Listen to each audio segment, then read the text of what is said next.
গোলামের বাসায় আজকে আবার শেহজাদ, ব্যাপারটা বোঝা মানে কি শেহজাদ নাকি গোলাম, এটা আবার হঠাৎ কি হলো এটা? আসলে হঠাৎ করে আবার চলে আসলাম, অনেক মিস করতেছিলাম তো, নাকি ভাবলাম একটু যাই ঋতুর বাড়িতে ঘুরে আসি।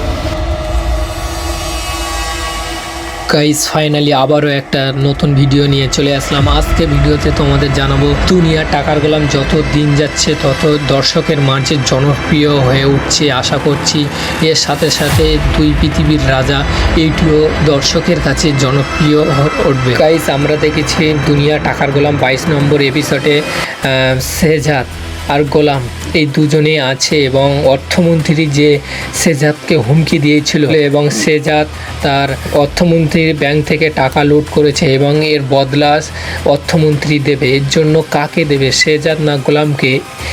আমরা 23 নম্বর এপিসোডে দেখবো। গাইস আমরা দেখেছি 22 নম্বর এপিসোডে গোলাম যখন ট্রেন থেকে নামে এবং পকেট মারে একটি লোকের, তার সাথে সাথে তার একটি ব্যাগ আর একটি চোর চুরি করে নিয়ে যায় এবং রিশাতের সাথে দেখা হয়ে যায় এবং রিশাত গোলামকে ঋতুর বাড়িতে নিয়ে যায় এবং সব কিছু খুলে বলে। গোলাম কি ঋতুর বাড়িতে থাকবে না গোলাম ঋতুর বাড়ি থেকে চলে যাবে?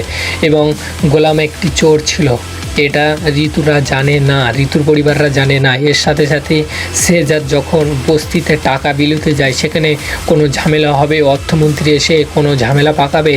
আমরা এইগুলো সব দেখব দুনিয়া টাকার গোলাম 23 নম্বর এপিসোডে। গাইস আমরা কি দেখব, ফতেমা যে রিশাদের বিয়ে করেছিল এবং শেহজাদ সেটা জানতে পারিনি, শেহজাদ কি সেটা জানতে পারবে না ফতেমা ফের আবার শেহজাদের সাথে বিবাহ করবে? এটা আমরা দেখব 23 নম্বর বা 24 নম্বর এপিসোডে দুনিয়া টাকার গোলাম।